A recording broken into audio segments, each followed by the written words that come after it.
छत्रपती शिवाजी महाराजांच्या आयुष्यातला सर्वात महत्त्वाचा क्षण, राज्याभिषेकाच्या घटनेचा साक्षीदार म्हणजे श्रीमान रायगड किल्ला. नमस्कार, मी शुभम स्वागत करतो तुमचं घुमक्कडमध्ये. याच किल्ल्याचे हे पहिले प्रवेशद्वार म्हणजे महादरवाजा. खरं तर या दरवाजाची रचना पूर्णपणे युटर्न आहे. म्हणजे शिवकाळामध्ये या बांधकामाला गोमुख पद्धतीचे बांधकाम म्हटले जायचे.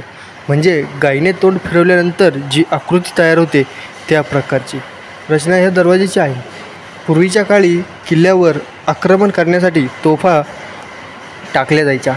खालून जर तोफेचा मारा केला तर तो ह्या बुरुजावरती आदळू शकतो, परंतु किल्ल्याच्या दरवाजावरती आदळणार नाही. व पूर्णपणे युटर्न असल्यामुळे जोपर्यंत आपण दरवाजाजवळ येत नाही तोपर्यंत आपल्याला दरवाजा दिसत नाही. दुसरी महत्त्वाची गोष्ट म्हणजे पूर्वी दरवाजा तोडण्यासाठी लाकडी ओंडक्याचा वापर केला जायचा. लाकडी ओंडका घेऊन पाठीमागून धावत येऊन लाकडी ओंडका दरवाजावरती आदळला जायचे. तर इथे पूर्णपणे यू आकार असल्याकारणाने दरवाजा तोडणे अशक्य होते आणि महादरवाजा भक्कम बांधकाम व कोरीव काम आपल्याला पाहायला मिळते.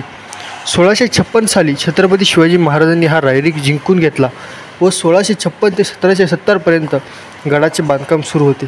हिरोजी इंदुलकर त्यावेळचे स्वराज्याचे बांधकाम प्रमुख होते.